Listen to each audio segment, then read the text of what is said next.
Orphaned black girl approaches a billionaire and says 2 words, he instantly bursts into tears. It sounds impossible until it happens right outside a glass corporate tower. A powerful billionaire is rushing to the most important meeting of his life when a small orphaned black girl stops him cold. She sings just 2 words, and the man who owns everything completely breaks down. Those words come from a lullaby only his long-lost mother ever knew. A mother the world says disappeared forever. So how does this child know the song? As their lives collide, a hidden past begins to surface. Secrets buried by money, power, and silence. And the same fortune that made him rich may be tied to the very pain that orphaned her. Was this meeting an accident or a second chance sent too late? And when the truth finally comes out, will it destroy him or save them both? Tell me in the comments where you're watching from right now, and if this story speaks to you, make sure you hit subscribe so you don't miss the next one. The morning sun glinted off the sleek glass towers, casting long shadows across the busy financial district. Luca Moretti's polished leather shoes clicked against the sidewalk as he approached the gleaming skyscraper that bore his family name. His mind was a rapid-fire calculator, running through profit margins and market projections for the upcoming board meeting. 8.5% growth, he muttered under his breath, rehearsing the figures that would either please or enrage the board members waiting for him on the 40th floor. Numbers were safe. Numbers made sense. Unlike the messy, unpredictable nature of emotions and relationships, numbers never abandoned you without explanation. The cool autumn air carried the sounds of the awakening city. Car horns, hurried footsteps, the whir of newspaper stands opening their metal shutters. Luca barely noticed any of it. His world had shrunk to the precise dimensions of spreadsheets and quarterly reports.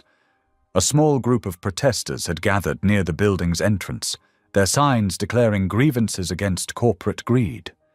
Luca had learned long ago to look past such displays. Success required a certain thickness of skin, a careful cultivation of distance between oneself and the chaos of human need. That's when he saw her. The little girl stood apart from both the protesters and the steady stream of employees filing into the building. Her brown skin glowed warmly in the morning light, and her neat braids were tied with purple ribbons that had seen better days. She couldn't have been more than 10 years old. What caught Luca's attention, despite his carefully maintained emotional barriers, was the way she held herself, straight-backed but uncertain, like a tiny bird gathering courage to sing. In her hands, she clutched a notebook that had clearly been loved nearly to pieces. The cover was bent and taped, the spiral binding stretched and kinked. Something about that battered notebook tugged at a long-buried memory in Luca's mind, but he pushed the thought away. He had exactly 47 minutes until the board meeting. As he neared the entrance, the girl's eyes found his.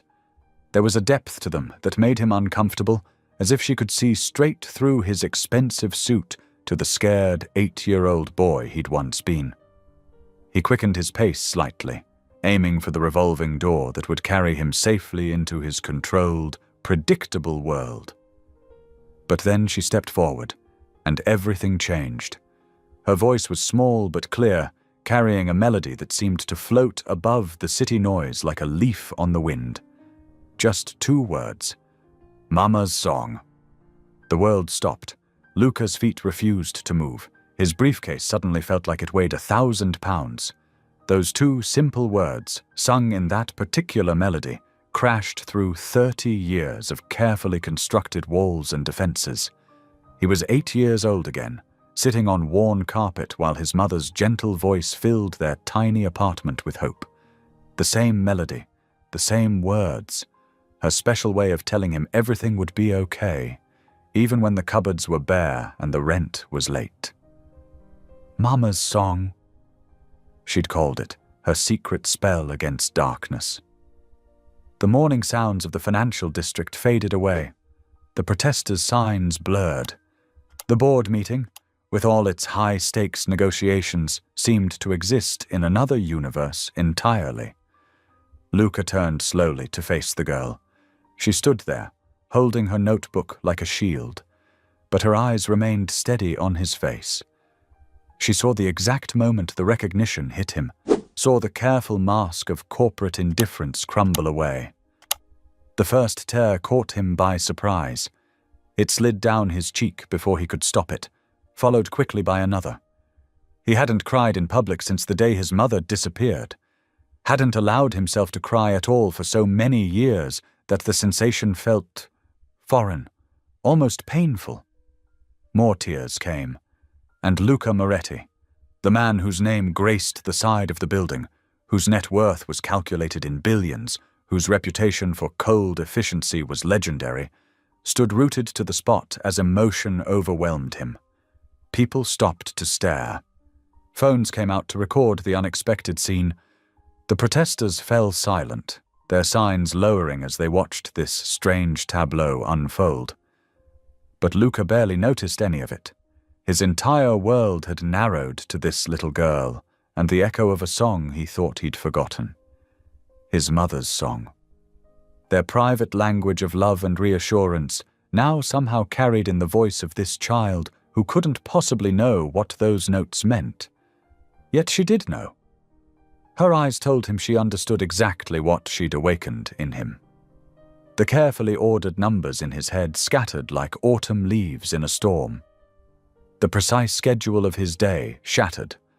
All his years of building walls and maintaining control meant nothing in the face of those two sung words that reached across decades to touch the wounded heart of that abandoned 8-year-old boy. Tears continued to fall as he stared at the girl, his public armor lying in pieces around him on the busy sidewalk. In that moment, Luca Moretti was no longer the billionaire CEO, no longer the powerful figure whose mere presence made board members nervous. He was simply a son who had lost his mother, standing before a child who somehow knew the secret song that had died with her disappearance. The crowd around them grew, a circle of witnesses to this unprecedented display of vulnerability from a man known for his impenetrable composure. But the only person Luca saw was the small girl with the tattered notebook, whose voice had just changed everything. Luca's throat felt tight as he took a halting step toward the girl. "Please," he said, his voice barely above a whisper. Would you say that again?" Alaya hugged her notebook closer, but didn't retreat. Instead, she closed her eyes and began to hum softly. The melody floated between them like a delicate thread connecting past to present. 4 simple notes that formed the beginning of a lullaby Luca hadn't heard in 30 years. His hands trembled. "Where did you learn that song?" Before Alaya could answer, a security guard appeared at Luca's elbow.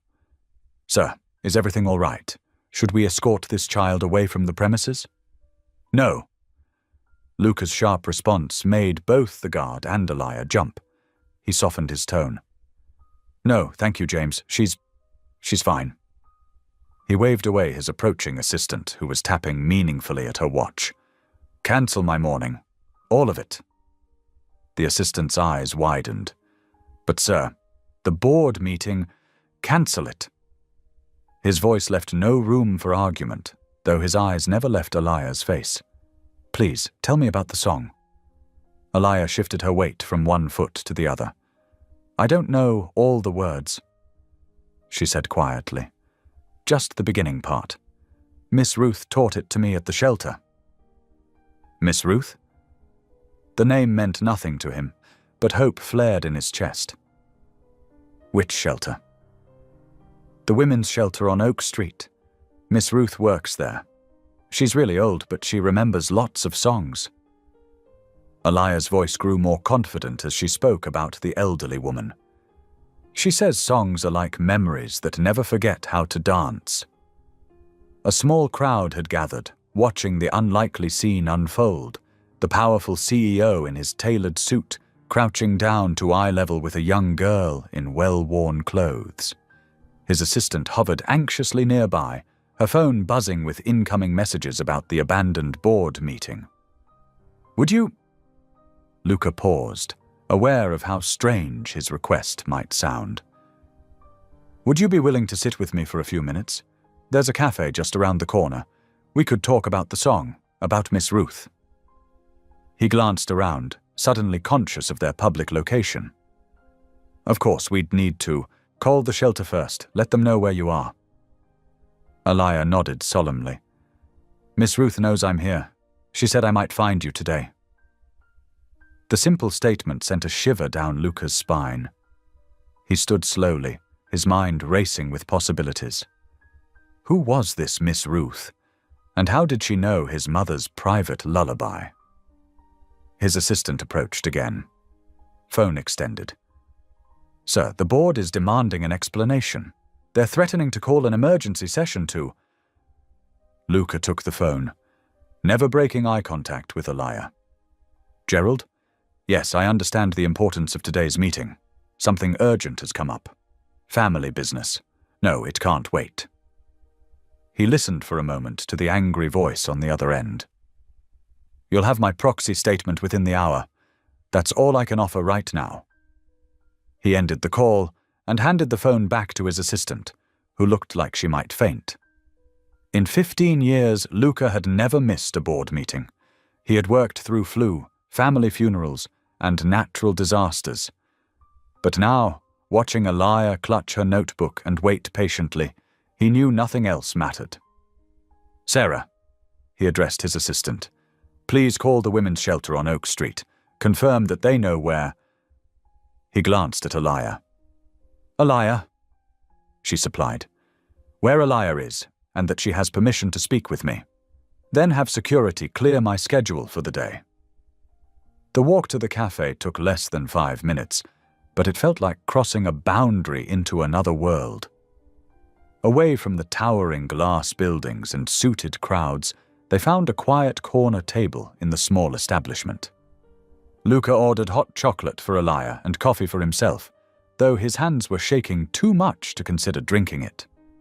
Sunlight streamed through the cafe's windows, catching dust motes in golden beams. The ordinary morning sounds, cups clinking, quiet conversations, the hiss of the espresso machine created a strange backdrop for the extraordinary moment unfolding between them. Alaya sat across from him, her feet dangling well above the floor, the notebook placed carefully on the table between them. Her eyes, wise beyond their years, studied him with a mixture of curiosity and something deeper, almost like recognition.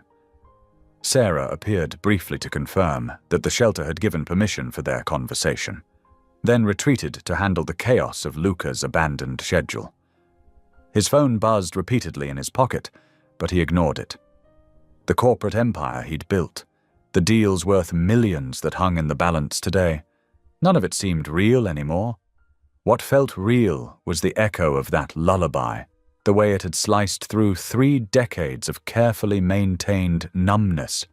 What felt real was this child who somehow knew a melody that had been a secret between mother and son, a private spell of comfort that disappeared along with her one ordinary Tuesday morning when he was 8 years old.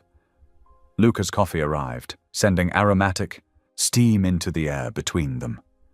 He watched as Alaya carefully wrapped her small hands around her hot chocolate mug, and in that ordinary gesture he saw the weight of what had just entered his life. Something sacred, a possible thread leading back to his mother.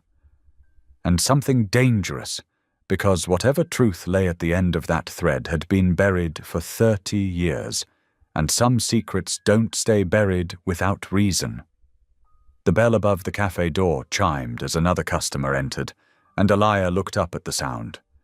The movement caught the light just right, and for a moment Luca saw his mother's gentle grace in the way the child held herself. It was impossible, of course. This girl couldn't have any real connection to his mother. Yet here she sat, carrying a piece of his most precious memory in her voice. His coffee cooled, untouched, as he gathered the courage to begin asking the questions that might change everything. Inside the cafe, the morning light softened as clouds drifted past the windows. Alaya's small hands remained wrapped around her hot chocolate, which had cooled enough for her to take careful sips. The whipped cream had left a tiny dot on her nose, but she didn't seem to notice. Her eyes held a wisdom that made Luca's chest ache. He recognized that look. It was the same one he'd seen in the mirror growing up, the look of a child who had grown up too fast. "Can you tell me how you learned the song?" Luca asked gently, his voice barely above a whisper. Alaya set down her mug and smoothed the wrinkled pages of her notebook. "Miss Ruth taught it to me after Mama died," she said simply, though her lower lip trembled slightly.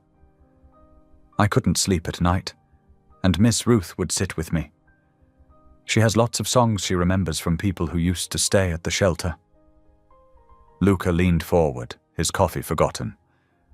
"When did your mother pass away?" 3 months, 2 weeks, and 4 days ago." Alaya's fingers traced invisible patterns on the table's surface. "She was sick for a long time. We stayed in different places, but Miss Ruth's shelter was the last one. Mama liked it there because Miss Ruth remembered all the old stories." The matter-of-fact way she spoke of such profound loss struck Luca deeply. Here was a child who, like him, had learned to carry grief as if it were simply another part of daily life. "Miss Ruth said the song came from someone special." Alaya continued, her voice growing slightly stronger. "A lady who used to sing on the streets. She would find the children who were sad or scared and sing to them until they felt better." Something shifted in Luca's chest, a memory breaking loose. His mother, kneeling beside a crying child outside a grocery store, singing softly until the tears stopped. He had forgotten that moment, buried it beneath years of corporate spreadsheets and board meetings. "This lady," he prompted carefully. "Did Miss Ruth tell you anything else about her?" Alaya nodded, taking another sip of hot chocolate. "She said the lady was different from other street musicians. She didn't play for money. She played for love. Miss Ruth said she wrote songs that were like—" She paused, concentrating on remembering the exact words. "Like medicine for broken hearts." Luca's hands gripped the edge of the table. That was exactly what his mother's music had been. Heart medicine. He remembered nights when the world felt too big, too scary, and her voice would wrap around him like a warm blanket, making everything manageable again. "But Miss Ruth said something happened." Alaya continued, her voice dropping lower. "The lady got in trouble because she was trying to protect something she made. Miss Ruth says she didn't run away. She disappeared because she had to." The words hit Luca like a physical blow. For 30 years, he had carried the story the world had given him, that his mother had abandoned him, unable to handle the responsibilities of parenthood. It was the story his father had told, the one the press had printed, the one that had shaped him into the hard-edged businessman he'd become. "What?" His voice cracked, and he had to start again. "What else did Miss Ruth tell you about why she disappeared?" Alaya shook her head. "She doesn't talk about it much.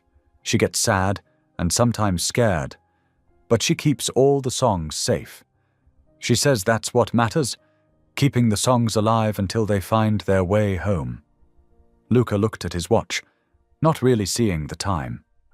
The world outside the cafe windows continued its usual rush, but inside their quiet corner, time seemed to move differently. He thought about his empty penthouse apartment, filled with expensive art that never touched his heart. He thought about his mother's music, surviving all these years in a shelter, being used to comfort other lost children. "Alaya," he said carefully, "would it be all right if I drove you back to the shelter? I'd like to meet Miss Ruth." The girl's face brightened. "She's usually in the garden this time of day." She says growing things helps her remember the good parts of sad stories. Luca signaled for the check, his mind already racing ahead. Somewhere in that shelter was a thread leading back to his mother, not the failure history had painted her to be, but the gentle soul he remembered. A woman who sang to troubled children, who disappeared protecting something precious, who had somehow known her songs would find their way back to him. As they stepped out of the cafe, Alaya slipped her small hand into his, natural as breathing. The trust in that simple gesture humbled him. He helped her into his car, making sure she was safely buckled in, and couldn't help but notice how out of place his sleek luxury vehicle looked parked on the modest street. Ms. Ruth says sometimes the best stories take the longest time to tell, Alaya said as they pulled away from the curb, because they have to wait for the right hearts to hear them. Luca adjusted his rearview mirror, catching a glimpse of his own reflection. For the first time in decades, he saw more than the successful businessman he'd built himself into. He saw his mother's son, finally ready to hear the truth about why she disappeared. The shelter was only a few miles away, but with each block they drove, Luca felt himself moving further from the world he'd known and closer to something both wonderful and terrifying. The possibility that everything he'd believed about his mother's disappearance had been wrong. The women's shelter stood like a tired sentinel among the condemned buildings, its faded brick facade telling stories of decades spent harboring those in need. As Luca parked his gleaming car along the crumbling curb, he felt the stark contrast between his world and this one. Paint peeled from window frames and makeshift repairs dotted the building's exterior, but carefully tended flowers pushed through cracks in the sidewalk. Small acts of defiance against urban decay. Alaya bounced out of the car, her energy transforming as she reached familiar ground. "Miss Ruth's garden is this way," she said, leading Luca around the side of the building. The narrow alley opened into a surprising oasis. Raised beds bursting with vegetables, herbs, and flowers created a maze of green life against the grey surroundings. An elderly black woman stood among the plants, her silver hair caught in the afternoon light. She turned at their approach, and Luca watched as recognition flickered across her face. Her hand flew to her chest, and she steadied herself against a nearby tomato cage. "Lord have mercy," she whispered. "Elena's boy." Luca felt his throat tighten at his mother's name. "You knew her?" Miss Ruth's eyes never left his face as she nodded slowly. "Knew her? Child, I helped keep her safe until—" She trailed off, glancing at Alaya.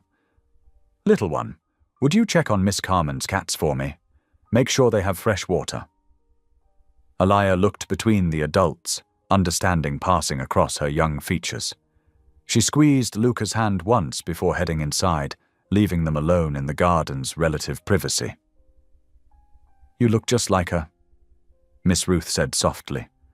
"Same way of holding yourself, like you're carrying music inside that's too big for words."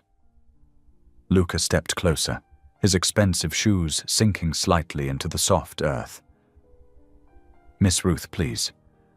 I've spent 30 years not knowing what happened to her. Alaya said you helped protect something my mother created?" The older woman's face grew serious. "Your mama was writing songs that told truth people didn't want told. Stories about women who'd been used up and thrown away by powerful men. Stories about children left behind. She was gathering them all, weaving them into something beautiful and dangerous." Miss Ruth moved to a wooden bench, gesturing for Luca to join her. "When they realized what she was doing, they tried to silence her, but I helped her hide the writings, the songs. We scattered them like seeds, planted them in places they'd never think to look." "Who tried to silence her?"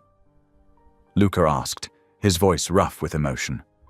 "The same kinds of men who always try to silence women who speak truth."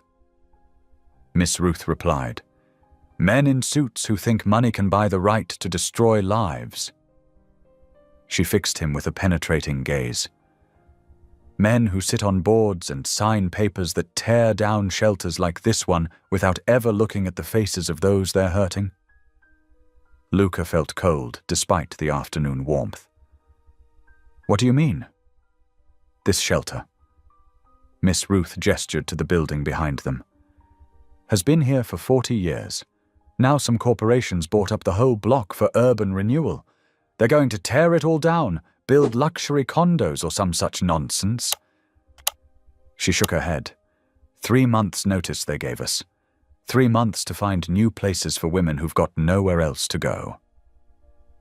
The cold in Luca's chest spread as realization dawned. He knew exactly which corporation she was talking about, his own. The acquisition had been a minor line item in last quarter's reports, just another property deal in a portfolio of hundreds. Miss Ruth? He started, but she held up a hand. I know who you are, Luca Moretti. Your name's been in the papers plenty, and I know digging into this past will make powerful people mighty uncomfortable. The same folks who benefited from your mama's silence back then are still pulling strings today. She reached into her pocket and pulled out a small key. But your mama believed truth was worth any price. These belonged to her. I've been keeping them safe, waiting for the right time. The key was attached to a faded ribbon. 2nd floor, room 212, she said quietly. It's where she stayed. Some things are still there, hidden where they never thought to look. Luca stared at the key in his palm, its weight far greater than its size would suggest. In the distance, he could hear Elia's voice floating through an open window, singing something soft and sweet to the cats. They'll come after the shelter harder if you start asking questions. Miss Ruth warned. Are you ready for that fight? Before Luca could answer, his phone buzzed. The board was demanding an emergency meeting about his missed morning session. His own company, his own wealth, was actively threatening to destroy this place that had preserved his mother's legacy, protected her secrets, and now sheltered a child who somehow knew her songs. As the sun began to set, casting long shadows through the garden, Luca stood alone outside the shelter. The key pressed into his palm like a burning coal. Through the windows he could see women preparing dinner, children doing homework, a community supporting each other in a building his signature could condemn. The conflict was no longer abstract figures on a spreadsheet. It was faces, stories, and somewhere inside, his mother's hidden truth. His phone buzzed again. The board was waiting. In his other hand, he held his mother's key. The choice between them had never felt more stark, or more important.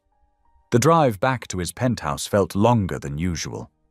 Luca's hands gripped the steering wheel too tightly, his knuckles white against the leather. The city lights blurred past his windows, but his mind kept returning to the shelter, to Miss Ruth's weathered face, to Elia's gentle singing, to the key that now felt heavy in his pocket. Inside his sleek apartment, everything looked different. The minimalist furniture and stark white walls that had once represented success now felt cold, empty.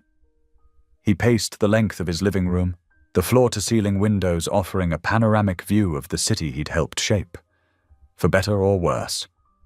Luca loosened his tie and sank into his leather armchair. The notebook from his breast pocket, the one where he'd scribbled what Elia had told him about the song, lay open on the glass coffee table. His mother's lullaby. He could still hear it, clear as yesterday, her voice soft and warm as she tucked him into bed. "My little lion," she would whisper, brave and strong.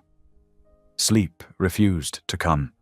Every time he closed his eyes, he saw Miss Ruth's knowing gaze, heard her words about men in suits who destroyed lives with signatures. His own signature. How many other communities had he affected without even knowing? How many lives had he impacted while focusing only on profit margins and quarterly reports? At 3 o'clock in the morning, he found himself in his home office, poring over acquisition documents. The shelter property was part of a larger development deal worth millions. His executives had praised it as a strategic urban renewal initiative. Now those sterile words made his stomach turn. By 5 o'clock, he had made up his mind. He sent an urgent email to his legal team requesting an emergency meeting at 7:30. His phone immediately lit up with concerned responses, but he ignored them all. The morning sun was just breaking over the horizon when Luca arrived at his office tower. He'd chosen his armor carefully today, his most expensive suit, his power tie. He would need every advantage. The conference room filled quickly with confused executives and legal advisors. Their murmurs died down as Luca stood at the head of the table. "I'm freezing the West Side Development Project," he announced without preamble, effective immediately. The room erupted. His CFO, Margaret Chen, spoke first. "Luca, we've already invested millions in preliminary work. The shareholders will have to wait." Luca cut in, his voice firm. "There's a women's shelter in that development zone. We're not touching it." "A shelter?" Thomas Reed, head of acquisitions, scoffed. "We can relocate them. Offer compensation." "No." Luca's palm hit the table, the sound sharp in the suddenly quiet room. "That shelter stays exactly where it is. I want our legal team to draw up protection measures, and I want a proposal for how we can develop around it while ensuring its long-term survival." "This is unprecedented," Margaret protested. "The board will never—" "The board doesn't make this decision. I do." Luca straightened to his full height. "And I've made it. Get it done." He left them sitting there, mouths agape, and headed to his private office. His assistant trailed behind him, tablet in hand, rattling off the day's schedule. Luca held up a hand to stop her. "Clear my afternoon," he said, "and have accounting prepare an emergency fund transfer. I need supplies delivered to this address." He scribbled down the shelter's location. Later that day, Luca pulled up to the shelter in his car, watching as workers unloaded boxes of necessities, toiletries, blankets, non-perishable food. Miss Ruth stood on the front steps, arms crossed, her expression a mixture of surprise and cautious hope. "This isn't a permanent solution," Luca told her as he approached. "But it buys us time to find one. The development project is frozen, and I'm working on legal protection for the shelter." Miss Ruth's eyes were bright with unshed tears. "Your mama would be proud," she said softly. A small figure appeared in the doorway, Alaya clutching her notebook. She moved down the steps slowly, almost shyly, and stopped in front of Luca. Without a word, she opened her notebook and began to sing. The lullaby floated out, pure and clear in the afternoon air, just a fragment but enough to make Luca's heart ache. He knelt down to meet her eyes, finding in them a wisdom far beyond her years. "Thank you," he said quietly, "for bringing her song back to me. Will you help us find the rest?" Alaya asked, her voice barely above a whisper. Luca nodded solemnly. "I promise I'll find the truth about what happened. All of it." He meant every word, even as Miss Ruth's warning echoed in his mind. He had no idea how much that promise would cost him, what forces he would have to face. But looking into Alaya's hopeful eyes, he knew it didn't matter. Some promises were worth any price. The morning sun filtered through the high windows of Luca's office as he scrolled through his carefully vetted list of private investigators. After 3 hours of background checks and phone calls, he'd finally found someone who seemed to understand the gravity of the situation. Daniel Martinez, a former financial crimes detective with 20 years of experience. "I need absolute discretion," Luca explained, pacing behind his desk as Martinez sat calmly in one of the leather chairs. "This investigation involves my mother's disappearance and potentially some powerful people in the music industry." Martinez nodded, his weathered face serious. "I understand, Mr. Moretti. No publicity, no leaks, just facts and evidence." "Whatever it costs," Luca added, stopping to look out over the city. I need to know what happened to her." For the next several hours, they combed through what little Luca knew. His mother's name, Elena Moretti, her history as a street musician, the approximate date of her disappearance. It wasn't much to go on, but Martinez seemed undaunted. "I'll start with the music licensing records from that period," he said, making notes in a small leather-bound notebook. Street performers sometimes got picked up by talent scouts. If she signed any contracts, there'll be a paper trail. While Martinez began his investigation, Luca immersed himself in his own research. He had his assistant pull every contract and settlement agreement from the past 30 years that involved music rights. The boxes filled an entire conference room, and he spent hours there each day, reading through endless legal documents. In the afternoons, though, he found himself drawn to the shelter. Alaya attended classes in a converted dining room, part of the shelter's small but determined education program. She would look up from her books when he arrived, offering a small wave before returning to her work. "She's very bright," Miss Ruth told him one day as they watched Alaya working on her math homework. "Especially with music.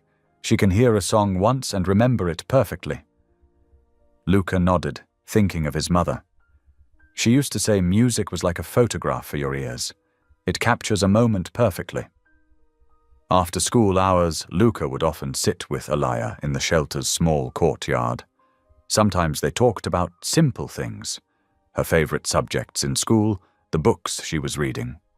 Other times they sat in comfortable silence, both understanding the weight of loss they carried. "Did your mama sing to you a lot?" Alaya asked one evening, as they shared a packet of cookies he'd brought. "Every night," Luca replied softly. "Even when we barely had enough to eat, she always had a song." Alaya nodded sagely.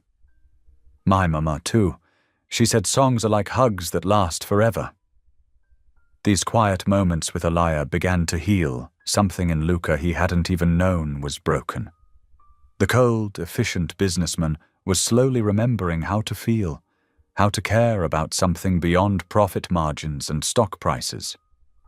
Meanwhile, Martinez worked tirelessly, following leads and digging through decades-old records. 3 weeks into the investigation, he requested an urgent meeting. "I found something," he said, spreading documents across Luca's desk. "Your mother's music, 3 of her original songs, they appear in a catalogue owned by Golden Age Productions." Luca leaned forward, scanning the paperwork. "I've never heard of them." "They were big in the 1980s and 90s. Martinez explained. "Owned by Victor Romano. He's retired now, lives in a mansion up in the hills. But here's the interesting part. The songs were registered in 1994, the same year your mother disappeared." Luca's hands tightened on the edge of his desk. "How is that possible? She was a street performer. How did her songs end up in a professional catalogue?" Martinez's expression grew grave. "That's where it gets concerning. The paperwork is perfect. Too perfect.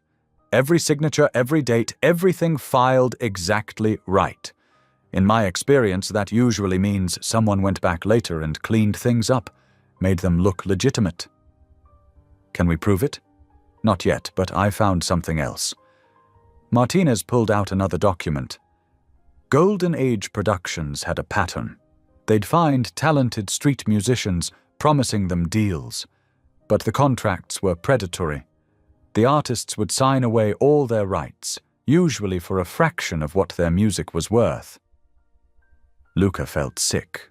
He remembered his mother's gentle nature, how trusting she had been. She would have been an easy target. "There's more," Martinez continued. "Several artists who worked with Golden Age disappeared after filing complaints. Official records show they moved away, but I can't find any trace of them after that." The implications hung heavy in the air. Luca thought of his mother's sudden vanishing, how thoroughly she had disappeared. Had she discovered something? Threatened to expose someone? "I need everything you can find on Victor Romano." Luca said, his voice hard. Every business deal, every lawsuit, every connection he has. Martinez nodded, gathering his papers. I'm already on it. But Mr. Moretti, these people, they had enough power to make people disappear 30 years ago. They might still have that power today. I don't care, Luca replied. Whatever it takes, whatever it costs, I need to know the truth. That evening, Luca visited the shelter again. Alaya was practicing a new song she'd learned in music class, her clear voice carrying across the courtyard. He sat quietly, listening, thinking of his mother singing on street corners, her talent noticed by the wrong people. Alaya finished her song and came to sit beside him. You look sad, she observed. Just thinking, he said, managing a small smile. About my mother's songs, and how important it is to protect the people who make beautiful things. Alaya nodded solemnly. Miss Ruth says that's what your mama tried to do. Protect people. Is that why she had to go away? Maybe. Luca answered honestly. I'm trying to find out. Will you tell me when you do? Alaya asked, her dark eyes serious. I think her songs are important. They feel important when I sing them. I promise, Luca said, and meant it. As the sun set over the city, casting long shadows across the courtyard, Luca thought about the document sitting on his desk. The first real clue to his mother's disappearance. Somewhere in those perfectly filed papers and clean signatures lay an ugly truth, one that powerful people had tried to bury. But for his mother's sake, for Alaya's sake, he would uncover it, no matter the cost.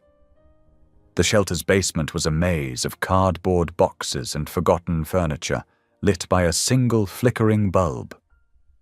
Miss Ruth moved slowly, between the stacks, her arthritis making each step deliberate. Luca followed behind her, ducking beneath low-hanging pipes. Most folks don't know this space exists, Miss Ruth said, her voice echoing slightly. Been using it to store things for 30 years now. Some women leave things behind when they move on. Some... She paused, adjusting her glasses. Some never come back for what they left. Luca's throat tightened. He knew which category his mother fell into.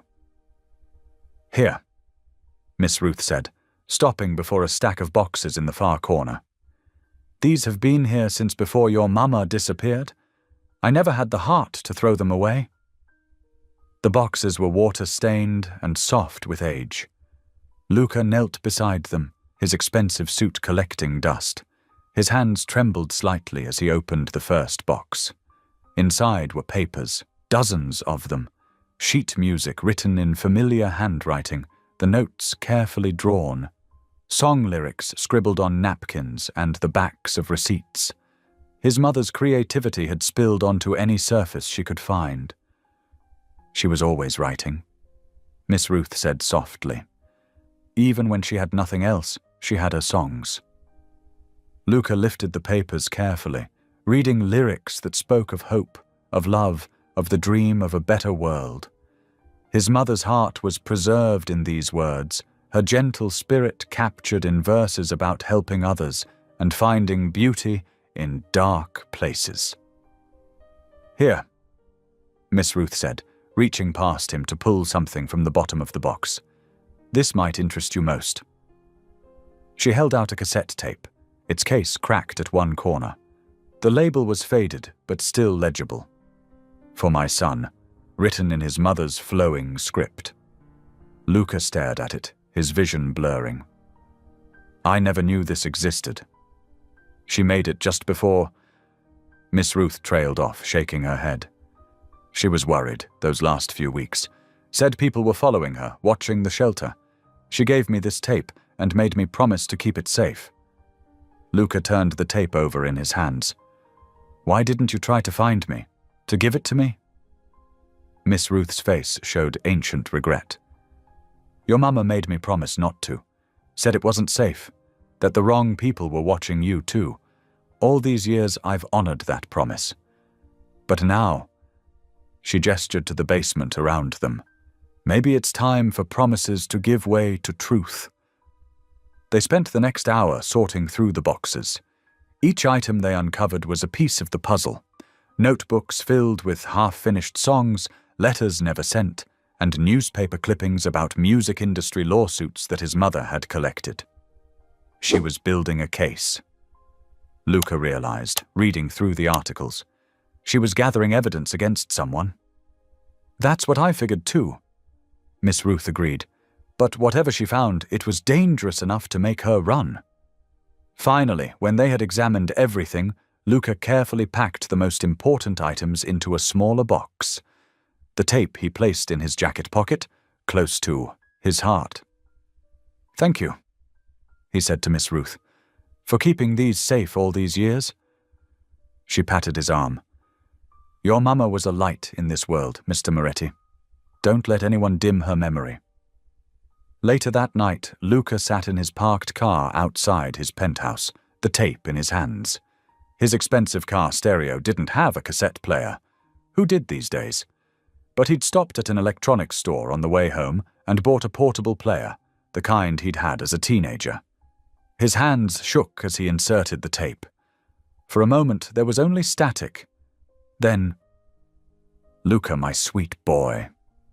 His mother's voice filled the car, clear and beautiful despite the tape's age. Tears spilled down his face immediately, years of locked-away grief breaking free at the sound. "If you're listening to this, then something has happened to me. But I need you to know, everything I did, every choice I made, was to protect you. These people, they don't just steal music, they steal lives, they destroy families. I couldn't let them hurt you." Luca pressed his hands to his face, shoulders shaking with silent sobs as his mother's voice continued. "I'm recording these songs for you. Songs they can never steal because they live in your heart. Remember how we used to sing together? Remember the lullaby that was just for us?" Then she began to sing, and Luca was 8 years old again, safe in his mother's arms as she sang him to sleep. The same melody Alaya had sung outside his tower, preserved perfectly on this aging tape. "Never doubt that I love you, my darling boy. Never doubt that leaving you was the hardest thing I've ever done. But sometimes love means protecting people, even when it breaks your heart." The tape continued, filled with songs and messages of love, his mother's voice a balm for wounds he'd carried for decades. Luca sat in his car until dawn, listening to it over and over, letting himself feel everything he'd locked away for so long. As the sun rose over the city, Luca's grief crystallized into determination. His mother had sacrificed everything to protect him from powerful people who stole more than just music. Now it was his turn to protect her legacy, to expose the truth she'd died trying to reveal. Whatever it cost him, his reputation, his company, even his safety, he would find justice for his mother. He owed her that much. He owed it to Alaya, who carried his mother's songs forward. He owed it to Miss Ruth, who had guarded these secrets for so long. Wiping his eyes, Luca started his car. The tape's final song played softly as he drove toward his office, his mother's voice carrying him forward into whatever challenges lay ahead. The morning after discovering the tape, Luca arrived at the shelter just as breakfast was being served. The old dining room buzzed with quiet conversation as women and children gathered around worn tables. Alaya sat alone, stirring her cereal with mechanical precision, lost in thought. "Is this seat taken?" Luca asked, softly. Alaya's face brightened. "You came back." "I promised I would." He set his briefcase down and settled into the metal folding chair. "How are you this morning?" "I have a math test today," she admitted, her spoon clinking against the bowl. "I'm not very good at fractions." Luca glanced at his watch. His first meeting wasn't for 2 hours. "Would you like some help reviewing?" For the next 45 minutes, They worked through practice problems using pieces of toast to demonstrate parts and wholes. Alaya's understanding grew with each example, her confidence building slowly but surely. "See, you've got this," Luca encouraged as she solved the final problem correctly. "Just remember, fractions are just pieces of a whole, like notes in a song." Alaya's eyes lit up at the musical comparison. "Is that how your mama taught you math?" The question caught him off guard. Yes, actually. She used to turn everything into songs." The memory surfaced gently, without the usual sting. She called multiplication number dancing. "That's pretty," Alaya said. She gathered her backpack, then hesitated. "Will you be here after school?" "I'll pick you up myself," Luca promised. "We can work on your homework together." Throughout that day, between meetings and calls, Luca found his thoughts drifting to Alaya's test.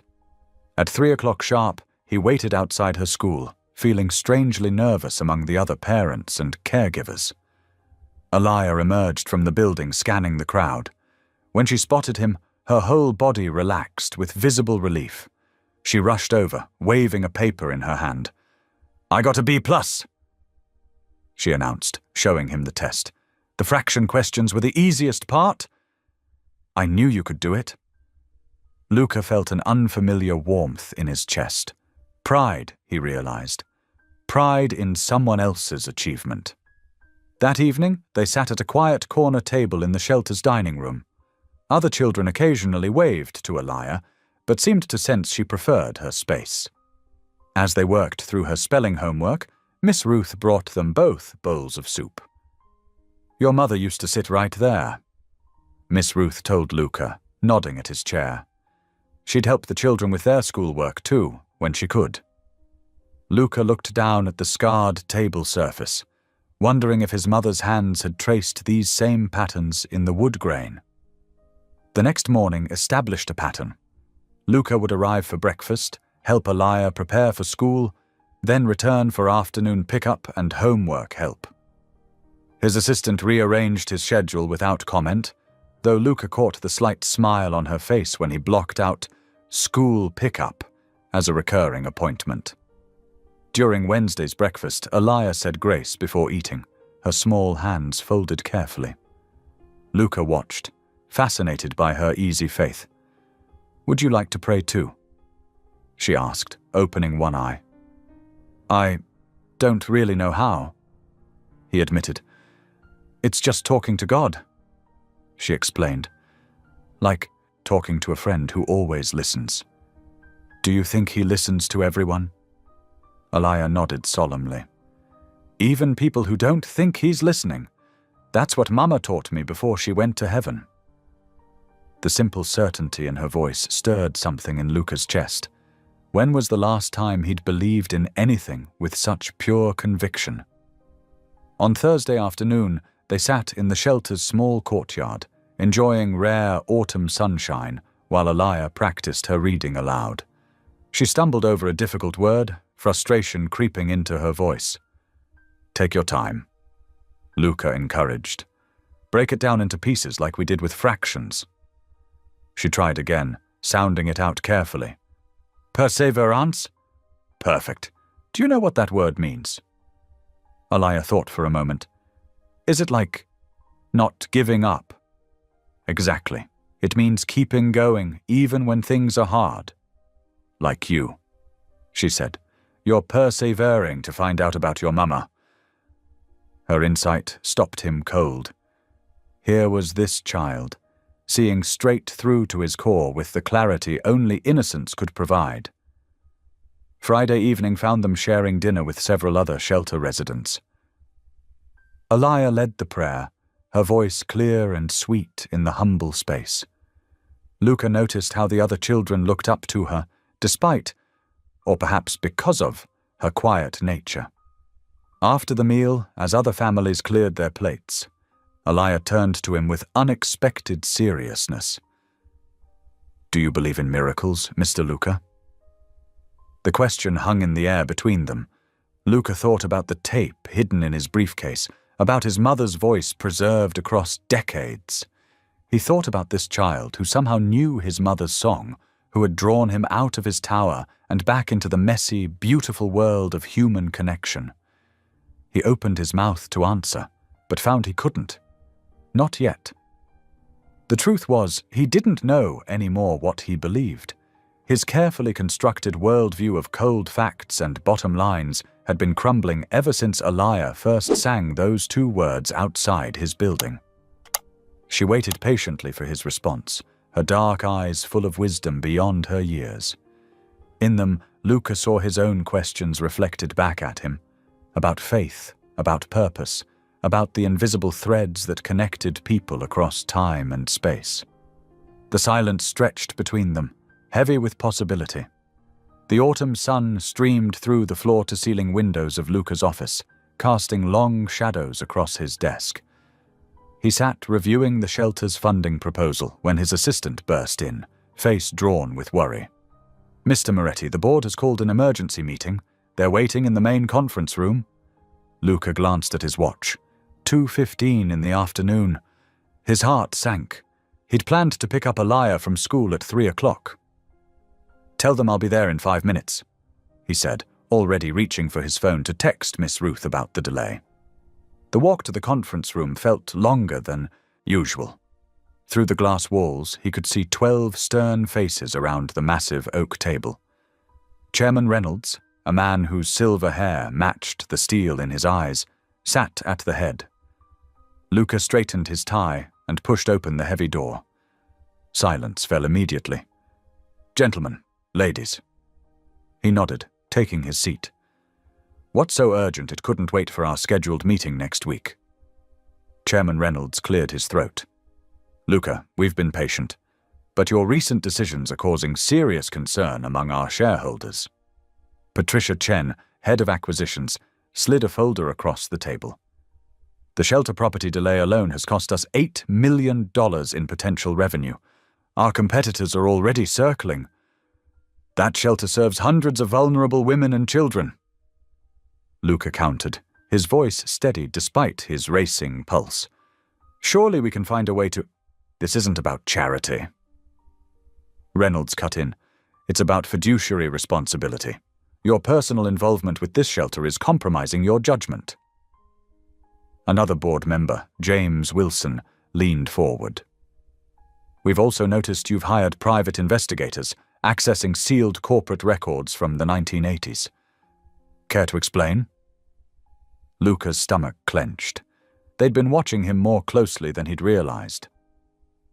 "Those records may contain evidence of historical wrongdoing that the company needs to address," he said carefully. "Historical wrongdoing?" Reynolds's laugh was sharp. "You're digging into ancient history while our stock price drops? This obsession with your mother's past needs to stop." Luca felt the blood drain from his face. "They knew. Of course they knew." Patricia spoke again, her tone gentler but no less firm. "We're prepared to offer you a choice, Luca. Either proceed with the acquisition as planned or step down as CEO." "You can't be serious." But looking around the table, he saw no allies. "The board has already taken a preliminary vote." Reynolds said, "You have 48 hours to make your decision." Luca's phone buzzed in his pocket, probably Miss Ruth confirming she could pick up Aliyah. He started to reach for it, but Reynolds wasn't finished. "One more thing. Your recent financial support of the shelter? It's being scrutinized by regulatory compliance. Corporate funds cannot be used for personal projects." "Personal projects?" Luca's voice rose slightly. "That shelter is the only home some of those children have. Then I suggest you find them new homes." Reynolds replied coldly. "Quickly." The meeting dragged on for another hour, each minute feeling like a blade against Luca's skin. When he finally escaped, he had 4 missed calls from Miss Ruth. His hands shook as he dialed her number. "Luca?" Miss Ruth's voice was thick with tears. "Where have you been? They came for her." "What? Who came for who?" "Child Services. They said with the shelter's funding uncertain, they had to move Alaya to a foster home immediately. The world tilted sideways. Luca grabbed the wall for support. When? About 30 minutes ago. I tried to stop them to say you were coming, but they had all the paperwork in order. Luca was already running for the elevator. Which direction did they go? Which agency? Downtown office, I think. Luca, she was so scared. She kept asking for you. The elevator seemed to crawl between floors. Luca punched the lobby button repeatedly, as if that would make it move faster. I'm on my way. Keep trying to reach the caseworker. Tell them I'm coming. He burst out of the building and into the street, not bothering to wait for his driver. He sprinted the 6 blocks to the shelter, dodging pedestrians and ignoring the strange looks. But when he arrived, breathing hard, the shelter's front room was quiet. Miss Ruth sat alone at the intake desk, holding Alaya's worn notebook. They wouldn't even let her pack properly. Miss Ruth said softly. Said they had everything she needed at the foster home. Luca stared at the empty chair, where Alaya usually did her homework. Her half-finished math worksheet still lay on the table, pencil placed carefully parallel to the edge, just as he'd taught her. This is my fault, he whispered. I should have been here. Miss Ruth stood and placed the notebook in his hands. She left this for you. Said it was important you have it. Luca opened it with trembling fingers. On the last page, in Alaya's careful handwriting, were the words to his mother's lullaby, as much as she could remember. Below it, she'd written, "Sometimes miracles take time." But standing in the shelter's fading afternoon light, watching Miss Ruth wipe tears from her weathered cheeks, Luca wasn't sure they had time left to wait for miracles. The city lights blurred through Luca's windshield as he drove aimlessly through the darkening streets. He couldn't face going home to his empty penthouse, not with Alaya's notebook sitting heavy in his jacket pocket. Every traffic light seemed to mock him with its red glow, forcing him to stop and sit with his failure. Finally, he pulled into the underground parking garage of his building, but couldn't bring himself to leave the car. Instead, he reached for the damaged cassette tape they'd found beneath the shelter. His hands shook as he pushed it into the car's retrofitted player. Static crackled, then cleared. His mother's voice filled the space, as warm and gentle as he remembered. "My dearest Luca," Elena Moretti began, her voice catching. "If you're listening to this, then something has happened to me. But first, I need you to know. Leaving you was the hardest thing I've ever done. Every day without you has been like walking with half my heart missing." Luca pressed his forehead against the steering wheel, tears falling freely now. "They came to me with contracts," his mother continued. "Said my music would make millions. I was so excited to give you the life you deserved. But then I discovered what they were really doing. Stealing songs from street musicians, exploiting people who had no power to fight back. When I threatened to expose them..." She paused, her breath shaky. "Well, they made it clear what would happen to you if I didn't disappear." A sob tore from Luca's throat. All these years, he'd believed she'd abandoned him for her music career. The truth was exactly the opposite. "But here's what I need you to understand, my sweet boy." Elena's voice grew stronger. "Fear is the opposite of love. They used my fear to control me, to silence me. Don't let fear control you, Luca. Choose love. It's always the braver choice." The tape continued with the lullaby, their special song, but Luca could barely hear it through his weeping. He'd spent decades building walls around his heart, turning himself into the kind of man who could sit in boardrooms and calmly discuss destroying people's homes. He'd become exactly what his mother had fought against. His phone buzzed, displaying the investigator's number. Luca almost ignored it, but something made him answer. "Mr. Moretti." The investigator's usual professional tone had an edge of urgency. I've found something you need to see. Now." 20 minutes later, Luca sat in a 24-hour diner, staring at documents spread across the sticky table. The investigator spoke in low tones, pointing to highlighted sections. "Your mother wasn't the only one they silenced. There were dozens of artists, mostly immigrants and homeless musicians. The company, your company now, built its early music division by stealing their work. The settlements were buried in shell corporations, but the money trail is clear." Luca's coffee grew cold as he read through the evidence. Names, dates, amounts paid to keep people quiet. His inherited fortune was built on stolen songs and broken lives. "This producer, Thomas Reynolds Sr., any relation to your current board member?" "His father," Luca whispered, the pieces clicking into place. "No wonder Reynolds Jr. is so desperate to stop the investigation." The investigator nodded. "There's more. The shelter property, it's not just about real estate. That location holds physical evidence. Original recordings, contracts, proof of the whole scheme. They're not trying to demolish a shelter. They're trying to bury evidence." Luca thought of Miss Ruth's warnings, of Eliah's simple faith that everything happened for a reason. Had God really brought this child into his life to help him uncover the truth? He pulled out Eliah's notebook, running his fingers over her careful handwriting. The words of his mother's lullaby stared back at him, but it was Eliah's message that pierced his heart. Sometimes miracles take time. "What are my options?" he asked the investigator. "Legally, you could fight the board, but they'll bury you in litigation. These people have spent decades protecting this secret. They won't stop now." Luca closed the notebook gently. "And if I go public? You'd be exposing yourself too.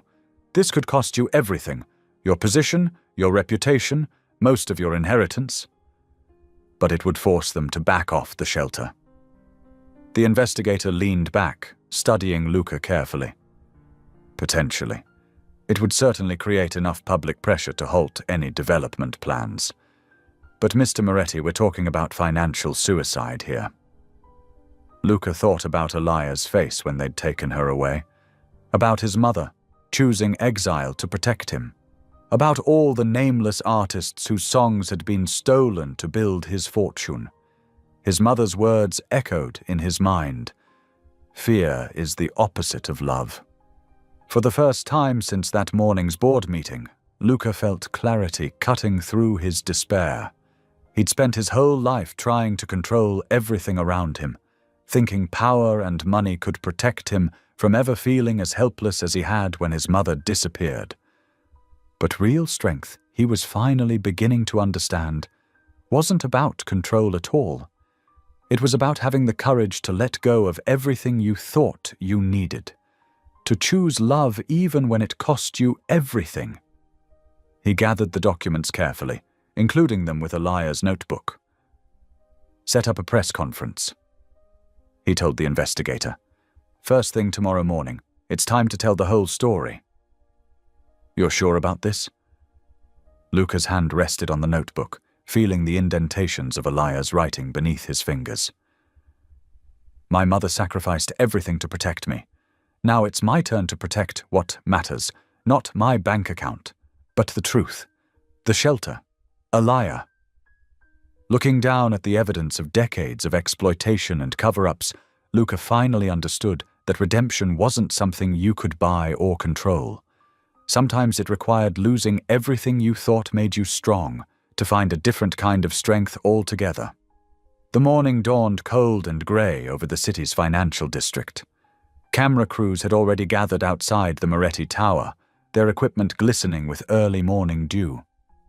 Inside his office, Luca stood at the floor-to-ceiling windows, watching the crowd grow larger with each passing minute.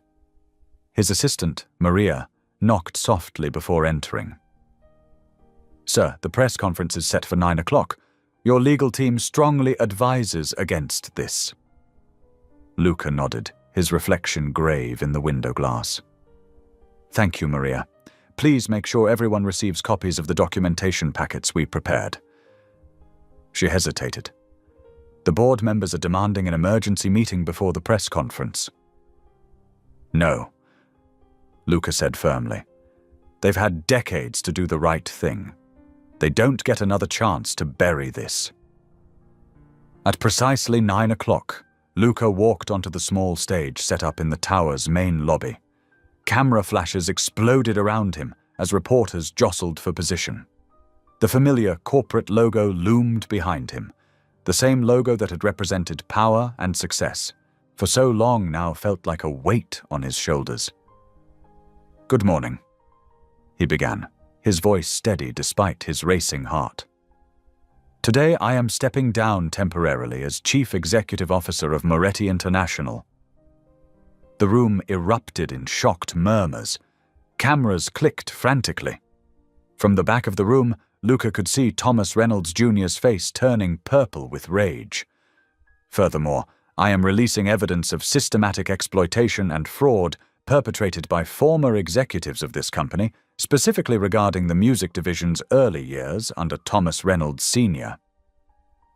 Luca held up a thick folder.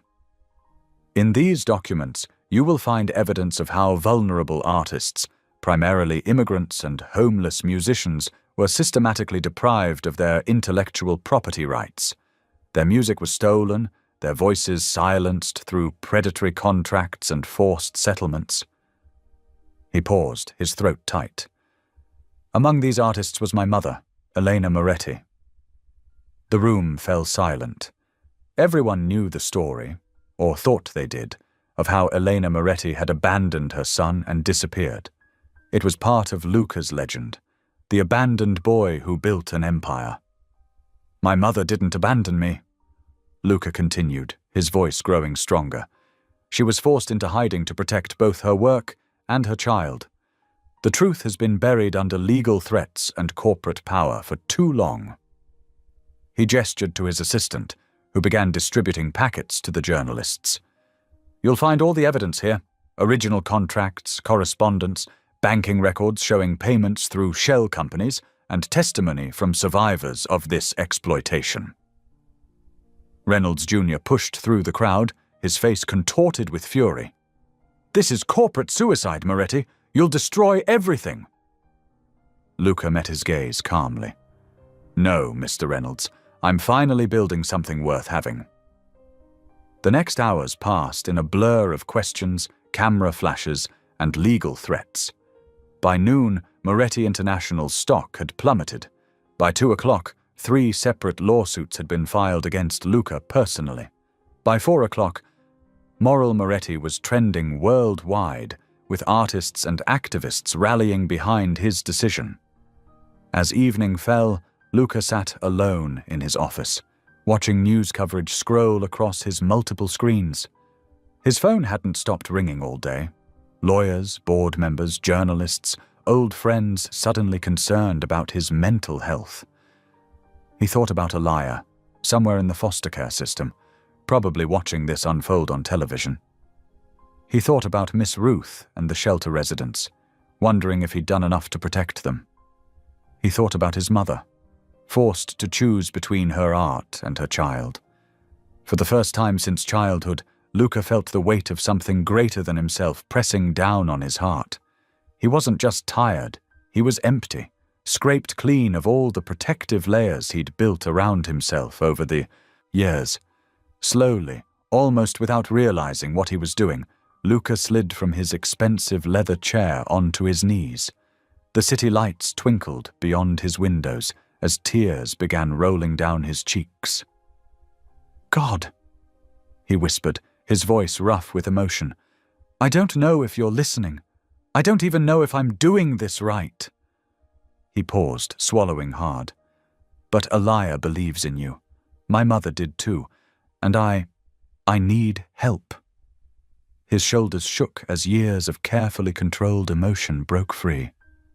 "Please," he prayed, "help me find the strength to see this through.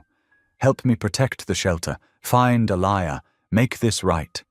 I've spent my whole life thinking I could control everything, fix everything with money and power. But I can't. I can't do this alone." The words came easier now, flowing from a place deep inside he'd kept locked away since he was 8 years old. And if you're really there, please tell my mother I finally understand. I understand why she had to leave, and I'm trying to be as brave as she was. Luca remained on his knees as the sky darkened outside, praying words he didn't know he had inside him, finally allowing himself to be truly vulnerable. In the emptiness of his luxurious office, stripped of his title and risking his fortune, Luca Moretti found something he'd been missing his entire adult life: the courage to be small, to be human, to need help. The city continued its endless rhythm below, unaware that one of its most powerful men was on his knees, learning to hope again. The morning sun cast long shadows through the Venetian blinds in Miss Ruth's modest office at the shelter. Luca sat across from her desk, his usually immaculate suit wrinkled from a sleepless night. Dark circles ringed his eyes, but there was a new determination in his gaze. "I've been calling everyone I know in social services," Miss Ruth said, shuffling through a stack of papers. Her weathered hands moved with purpose despite their arthritis. "The system's complicated, but Alaya's caseworker seems receptive. She's concerned about all the media attention, though." Luca leaned forward, running his hands through his disheveled hair.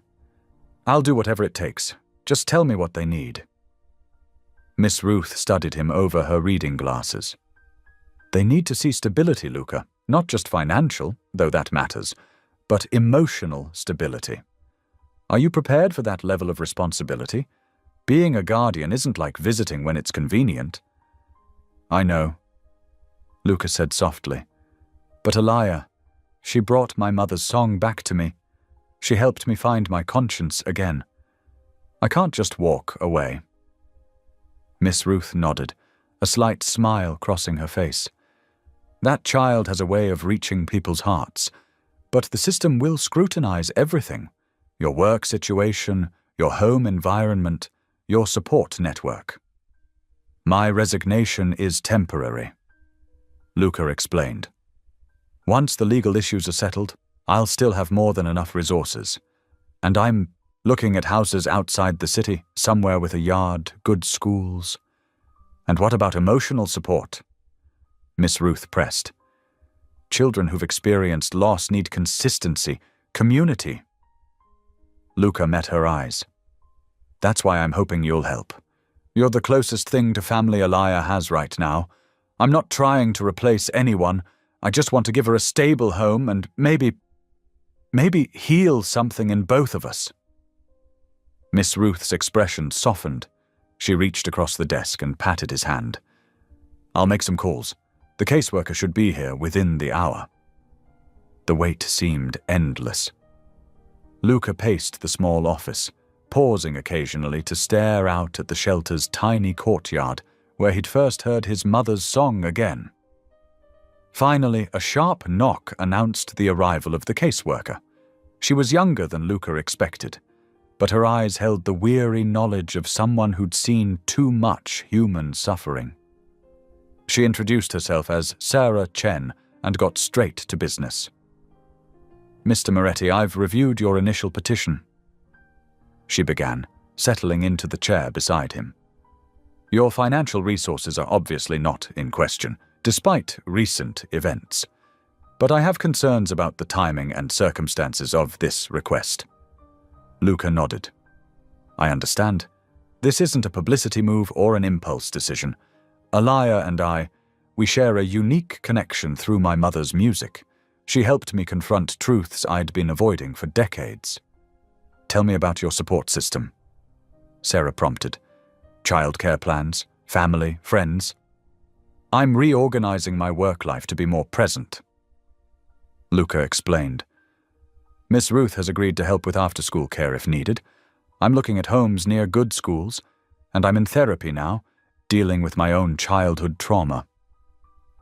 Sarah made notes, her expression neutral. "And what about Alaya's cultural needs, her connection to her own heritage?" "I want to honor and support every part of who she is," Luca said firmly. I'm not trying to remake her in my image. I want to give her room to grow into herself with all the support and opportunities I can provide. The questioning continued for over an hour. Sarah was thorough, pressing him on everything from his daily schedule to his plans for maintaining Alea's relationships with her shelter community. Miss Ruth occasionally added her own observations, describing how she'd watched Luca and Alea's bond develop. Finally, Sarah closed her notebook. I'll need to conduct a home study once you've secured appropriate housing, but based on our conversation and Miss Ruth's recommendation, I'm willing to arrange a supervised visit with Alea. Luca's heart leaped. When? Tomorrow afternoon. Her current foster family has been notified of your petition. They're temporary placement specialists, very experienced with transitions. The next 24 hours crawled by. Luca barely slept, alternating between anxiety and hope. When he arrived at the family services office the next day, his hands were shaking slightly. The meeting room was painted in cheerful colors, with comfortable furniture and toys scattered about, designed to put children at ease. Luca sat perched on the edge of a blue couch, waiting. When the door opened, his breath caught. Alea stood there, looking smaller than he remembered in her neat school uniform. Her eyes were cautious, searching his face. "Hello, Alea," he said softly. She took a few steps forward, her hands clasped together. "I saw you on TV," she said quietly. "You told everyone about your mama's song." Luca nodded, fighting back tears. "I did. It was time for the truth to come out. I'm sorry I couldn't stop them from moving you from the shelter." Alea moved closer, settling into an armchair near him. Sarah and the foster mother watched from near the door. "Miss Ruth says you want me to come live with you." "Only if you want to," Luca assured her. "I know it's a big change, but I promise to take care of you, to give you a good home, and to always keep your mother's memory alive along with mine." Alea studied him for a long moment, her dark eyes wise beyond her years. Then, very softly, she began to hum. The familiar melody of his mother's lullaby filled the small room. Luca's tears fell freely now as Alea whispered the opening words, "Sleep, my child, the stars are singing." The same words that had broken through his walls that first morning outside his tower. Sarah stepped forward, her professional demeanor softening slightly. "Alea, how would you feel about spending more time with Mr. Moretti? We could start with regular visits, see how things go." Alea nodded, still watching Luca. "He knows the song," she said simply, as if that explained everything, and perhaps, in its own way, it did. The foster mother smiled encouragingly. "We could start with dinner visits, maybe some weekend afternoons." "I'd like that," Alea said softly, then turned to Luca. "Will you tell me more stories about your mama?" "Everyone I can remember," Luca promised. "And maybe together we can write some new ones." The rest of the visit passed in gentle conversation. Alea gradually relaxed, sharing details about her school and her current foster family. When it was time to leave, she surprised everyone by giving Luca a quick hug. "Miss Ruth says sometimes God puts broken pieces together to make something new," she whispered before pulling away. Luca watched her leave with her foster mother, his heart full of an emotion he couldn't quite name, something between hope and gratitude. Sarah approached with more paperwork, but her smile was genuine. "You've got a long road ahead," she warned, "but I think this could be good for both of you." "Thank you," Luca said sincerely, "for giving us a chance." Later that evening, as he sat in his temporary apartment reviewing housing listings, Luca could still hear Alea's soft voice singing those precious words. His mother's song, carried through years of silence by faith and love, had finally found its way home. The weeks that followed took on a gentle rhythm. Every Tuesday and Thursday afternoon, Luca would leave work early to spend time with Alaya at the Family Services Center. Sarah, their caseworker, always sat quietly in the corner, taking notes as they worked on homework together or played board games. Sometimes they simply talked, Alaya sharing stories about her mother and Luca opening up about his own childhood memories. Weekend visits grew longer and more relaxed. They explored parks, visited museums, and spent hours at the shelter with Miss Ruth. Alaya's foster family, the Hendersons, proved to be incredibly supportive, helping smooth the transition with experienced grace. "She sings more now," Mrs. Henderson told Luca one Saturday evening as he dropped Alaya back at their home. "Sometimes we hear her in her room, practicing that special song of yours." Behind the scenes, Luca's legal team worked tirelessly. They compiled character references, financial statements, and detailed plans for Alaya's care. Miss Ruth wrote a powerful letter describing the bond she'd witnessed forming between them. Even Alaya's teachers contributed reports about her improved confidence and academic engagement since Luca had entered her life. The home study process was intense. Sarah inspected every inch of the new apartment Luca had chosen, a warm, welcoming 3-bedroom in a family-friendly neighborhood, walking distance from both the shelter and a well-regarded elementary school. She reviewed his modified work schedule, emergency plans, and support systems. "You've thought of everything," Sarah remarked, checking off another item on her lengthy list. "It's clear how committed you are to this." Luca had nodded, thinking of all the ways his life had changed since that morning outside his tower. "She showed me what really matters," he said simply. Finally, after what felt like endless paperwork and interviews, the guardianship hearing date arrived. The courthouse loomed large and imposing that morning, its stone steps already warming in the early summer sun. Luca arrived early, his lawyer beside him, both dressed in careful suits. The Hendersons brought Alaya shortly after. She wore a pretty yellow dress, her hair done in neat braids tied with matching ribbons. Miss Ruth had come too, sitting in the back of the courtroom with several of the shelter's staff members who had taken time off to show their support. The proceedings began formally, with the judge reviewing documents and questioning various parties. Sarah presented her findings, speaking confidently about Luca's suitability as a guardian.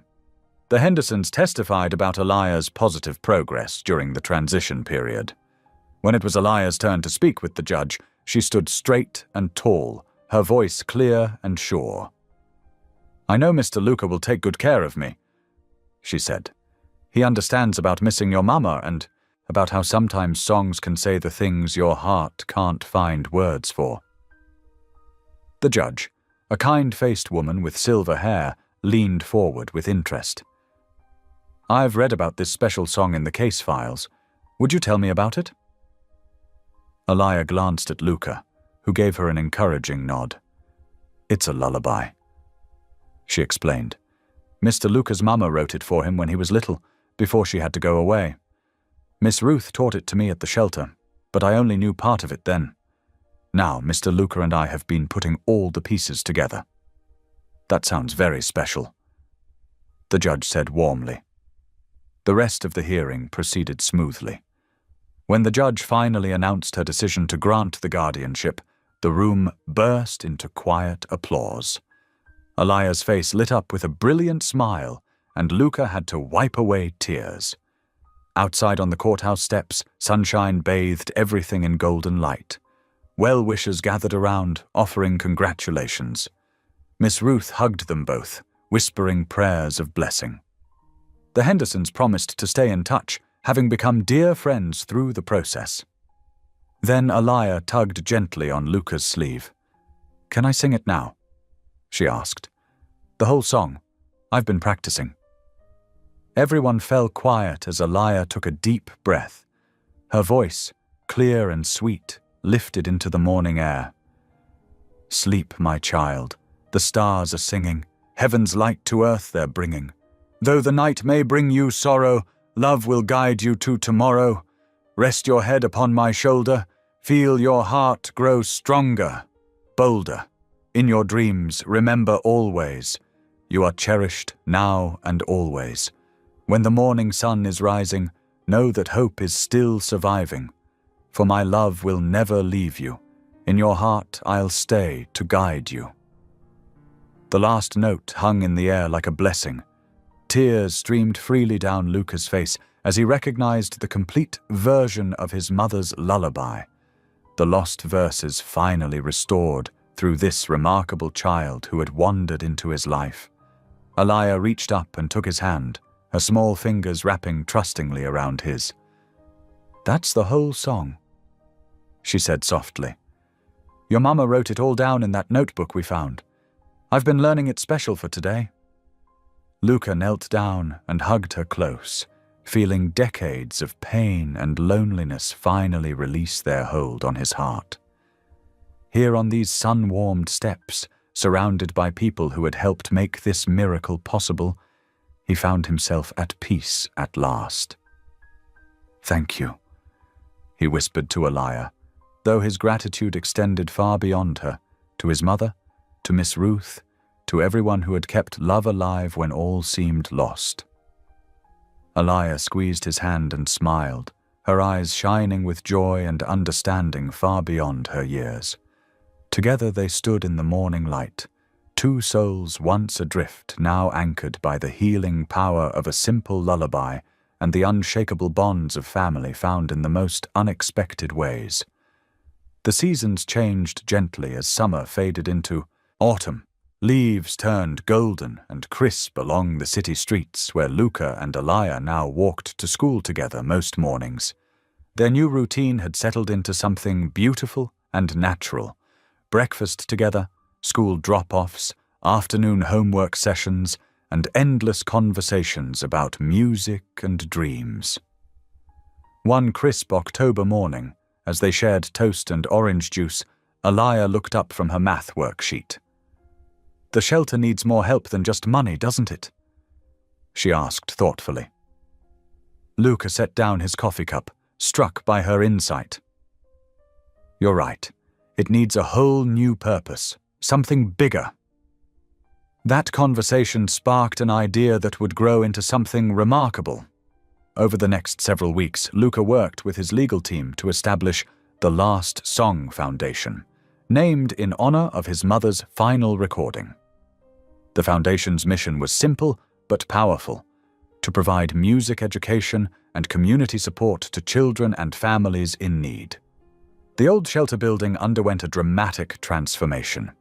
Construction crews worked through November and December, carefully preserving the building's historic character, while creating modern music rooms, a small performance space, and updated living quarters for families in transition. Miss Ruth's office was renovated, but kept its warm, welcoming feel, right down to the worn, comfortable chairs where she had counseled so many troubled souls over the years. As winter settled in, Luca spent hours in meetings with music teachers, social workers, and community leaders. Alaya often sat in the corner during these sessions, drawing pictures and occasionally offering surprisingly wise suggestions. "We should have lots of different instruments," she said one day, "because everyone's heart sings differently." The foundation grew steadily, attracting support from unexpected places. Several well-known musicians, touched by the story of Luca's mother and her lost songs, donated instruments and offered to teach master classes. Local businesses contributed supplies and volunteers. The city council fast-tracked permits and zoning changes, recognizing the project's value to the community. Through it all, Miss Ruth remained the heart and soul of the operation. Though she initially protested any recognition, Luca insisted on naming the main performance space, Ruth's Hall, in her honor. "You kept the music alive when everyone else tried to silence it," he told her. "This place exists because of you." January brought heavy snow, but couldn't slow the progress. The foundation began offering its first programs: piano lessons for shelter residents, guitar classes for neighborhood kids, and a children's choir that quickly filled with eager voices. Alaya joined everything she could, soaking up music like a flower turning toward the sun. One particularly meaningful addition was the Mother's Song program, which provided recording equipment and studio time for parents to create musical legacies for their children. Every child should have a song to remember, Luca explained at a board meeting, his voice thick with emotion. By early spring, the transformation was complete. The once struggling shelter had become a vibrant community center while maintaining its crucial role as a safe haven for those in need. The walls, once gray and institutional, now wore warm colors and displayed children's artwork. Music filtered through the hallways at all hours, scales being practiced, songs being learned, lives being healed. Miss Ruth's official recognition ceremony was scheduled for a mild March evening. Despite her protests that she didn't need any fuss, the entire community turned out to celebrate her decades of service. Former residents returned to share stories of how she had changed their lives. Current shelter families presented her with a handmade quilt featuring musical notes and messages of gratitude. When it was Luca's turn to speak, he stood at the podium in Ruth's hall, looking out at the gathered faces, some wealthy donors, some shelter residents, all equal in this space. 25 years ago, he began, a frightened woman with a young son found refuge here. Miss Ruth didn't just offer her shelter, she protected her legacy, her music, her truth. That woman was my mother, and I stand here today because Miss Ruth understood that sometimes the most important thing we can do is keep a song alive until it can be heard again. The afternoon of the grand opening arrived bright and clear. Chairs filled the newly landscaped courtyard where the dedication ceremony would take place. Children from the music programs practiced their songs one last time. Alaya, dressed in a new blue dress, helped Miss Ruth pin on her corsage. Luca stood in his office, looking out over the transformed space. The building's old brick walls now held new windows that let in streams of sunlight. The sign above the entrance read, "The Last Song Foundation, where every voice matters." Below it, in smaller letters, "In memory of Eleanor Moretti, whose songs live on." As people began gathering in the courtyard, Luca felt a small hand slip into his. Alaya looked up at him with shining eyes. "Your mama would be so proud," she said softly. "This is better than any fancy building downtown." He squeezed her hand, grateful beyond words for the child who had brought music back into his life. Together they watched as Miss Ruth took her place near the podium, her face glowing with quiet joy as the dedication ceremony prepared to begin. The future stretched before them, full of possibilities and promise, as the foundation prepared to write its own new song. Strings of white lights twinkled in the trees surrounding the courtyard, and the late afternoon sun cast a golden glow over the assembled crowd. The children's choir took their places, sheet music rustling softly in the spring breeze. Miss Ruth sat in the place of honor, her hands folded calmly in her lap, though her eyes sparkled with unshed tears of joy. The sunset painted warm streaks of orange and pink across the sky as Luca's modest sedan pulled into the driveway of their two-bedroom house. It wasn't the penthouse apartment he'd once owned, nor was it the sprawling mansion his wealth could have afforded. Instead, it was a simple home on a quiet street, with a small front yard where Alaya had planted marigolds and zinnias last spring. "Home, sweet home," Luca said, turning off the engine. He glanced in the rearview mirror to see Alaya already gathering her backpack and the folder of sheet music she'd received at the ceremony. The house represented everything that had changed in his life. After stepping down as CEO and reorganizing his priorities, Luca had made deliberate choices about their lifestyle. The move to this neighborhood hadn't been about financial necessity. It was about creating a normal, grounded life for Alaya and reminding himself daily of the values his mother had tried to instill in him.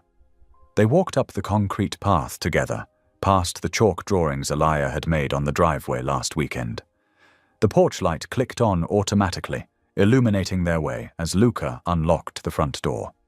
Inside, the house was warm and lived in, with Alaya's artwork displayed proudly on the refrigerator and a collection of family photos lining the hallway wall. "I'm starving," Alaya announced, dropping her backpack by the coat rack. "Can we make breakfast for dinner?" Luca smiled, remembering how his own mother used to make pancakes for dinner on special occasions. "That sounds perfect. Want to be my sous chef?"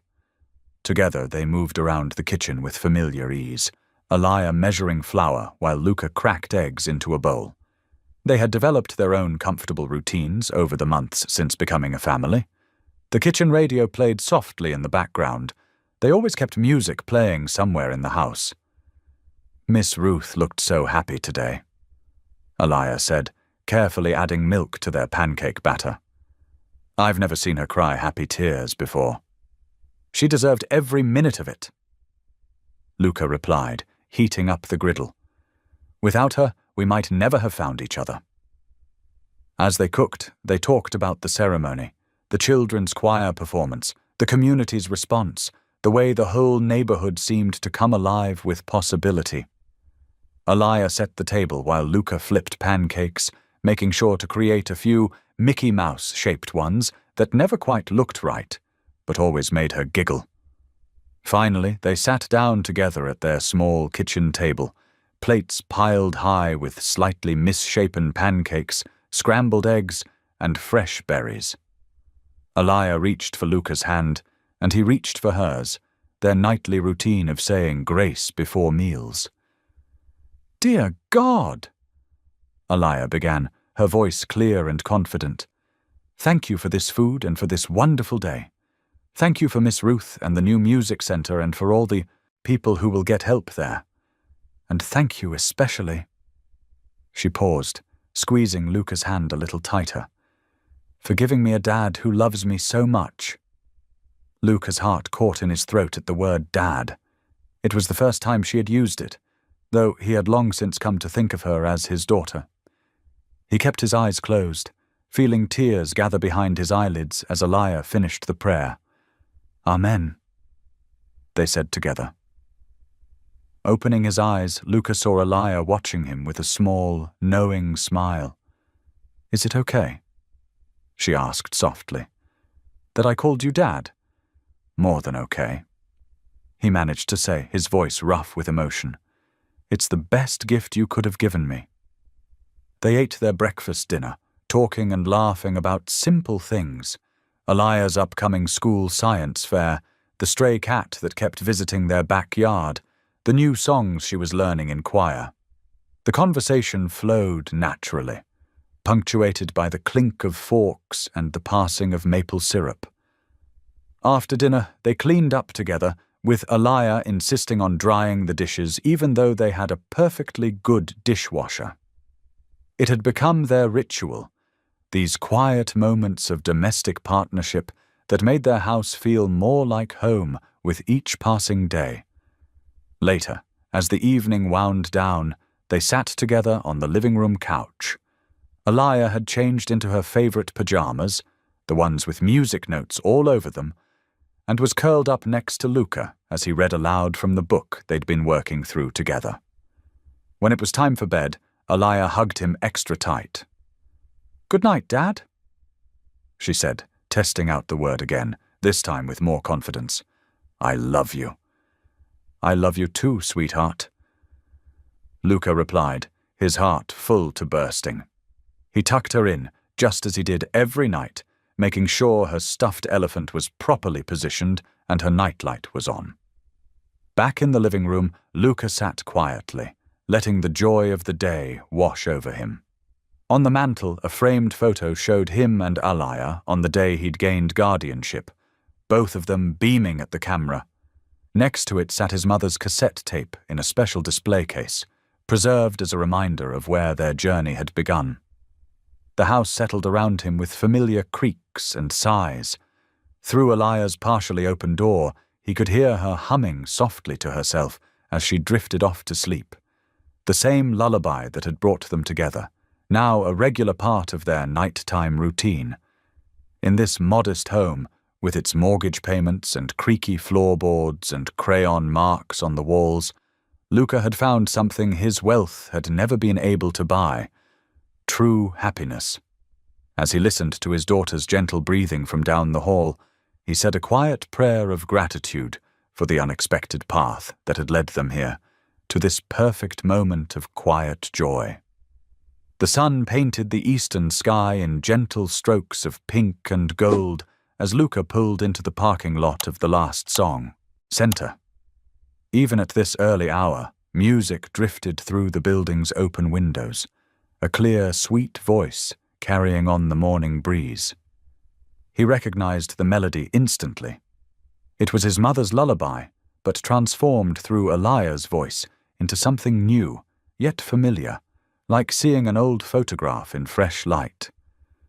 Luca stood quietly in the doorway of the practice room, not wanting to interrupt. Elia sat at the upright piano, her fingers moving carefully over the keys as she sang. Sunlight streamed through the tall windows, catching the dust motes that danced around her like tiny stars. Her voice filled the room with warmth, each note carrying the weight of generations, his mother's love, preserved and passed down through time and tragedy, now blooming again in this child who had become his daughter. The song spoke of hope and shelter, of finding home in the hearts of others. As Luca listened, he felt his mother's presence not as the sharp ache of loss that had haunted him for so long, but as a gift that had guided him here. Her disappearance had left a void that wealth could never fill, but through Elia, that emptiness had been transformed into something beautiful. He watched as Elia swayed gently with the music, her eyes closed in concentration. She had grown so much in the months since they'd found each other, more confident, more joyful, more secure in who she was and where she belonged. The scared little girl who had stood outside his tower seemed like a distant memory now. Closing his eyes, Luca let the music wash over him. In Elia's voice, he heard echoes of his mother's gentle strength, her unwavering faith, her ability to find light in the darkest places. He understood now that this, not the empire he'd built or the fortune he'd amassed, was his true inheritance, the capacity to love deeply, to trust again, to believe in miracles. The morning light grew stronger, filling the room with golden warmth as Elia's song drew to a close. In this moment, surrounded by music and morning light, Luca felt the full circle of their journey, from loss to discovery, from isolation to family, from darkness to dawn. Thank you for being here. If something in this story stayed with you, I'd love to see you again. Subscribe, and tomorrow I'll bring you another story crafted with heart.